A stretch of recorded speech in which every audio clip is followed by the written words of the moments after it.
Une mère se présente devant un juge pour une amende de 300 $. Elle s'attend au pire. Mais quand sa petite fille de 6 ans s'avance vers le micro, le juge change brutalement de plan. Ce qu'elle va dire va faire pleurer des millions de personnes. Avant de continuer, dites-moi en commentaire, à votre avis, qu'a fait le juge?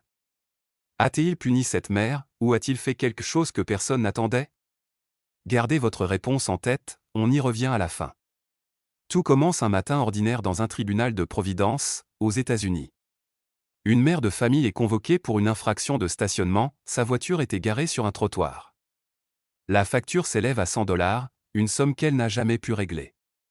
Résultat, les pénalités s'accumulent, et la note grimpe jusqu'à 300 $.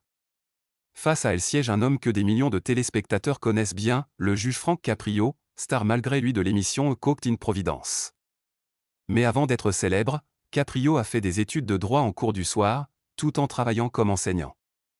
Nommé au barreau en 1965, il deviendra 20 ans plus tard juge en chef du tribunal municipal de sa ville, un poste qu'il occupera pendant des décennies, réélu sans interruption par les habitants de Providence. Ce jour-là, pourtant, ce n'est pas vers la mère que le juge tourne son attention en premier. C'est vers sa fille de 6 ans, assise sagement sur le banc. Il l'invite à s'approcher, lui demande son prénom, ses matières préférées à l'école, ce qu'elle rêve de faire plus tard. Maîtresse, répond-elle sans hésiter. Le juge sourit, quel beau métier, dit-il, celui d'aider les autres à grandir. Puis vient le moment décisif. Le juge propose à l'enfant un jeu. Mais un jeu aux conséquences bien réelles. C'est elle qui va décider du sort de sa mère. 3 options s'offrent à elle, faire payer l'intégralité des 300 $, réduire la note à 100 $, ou bien, tout effacer. La fillette, sérieuse et concentrée, propose un compromis, 50 $. Une décision juste, pense-t-elle, qui équilibre la faute et la clémence. Mais le juge, avant de trancher, pose une dernière question, presque anodine, que as-tu mangé ce matin au petit déjeuner? Le silence qui suit en dit long. Rien, répond-elle doucement. J'ai vraiment faim. En une seconde, toute la salle change d'atmosphère. Le juge Caprio ne voit plus une infraction au code de la route. Il voit une enfant qui n'a pas mangé.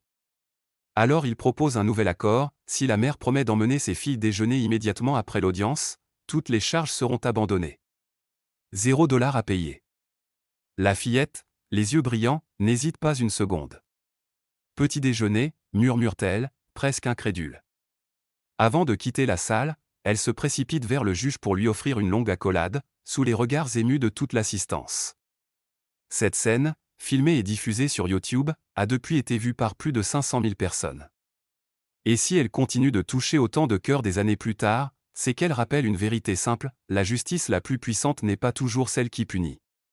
C'est parfois celle qui choisit de voir l'humain avant la faute. Ce jour-là, un homme avec le pouvoir d'infliger une sanction a choisi, à la place, d'offrir un repas.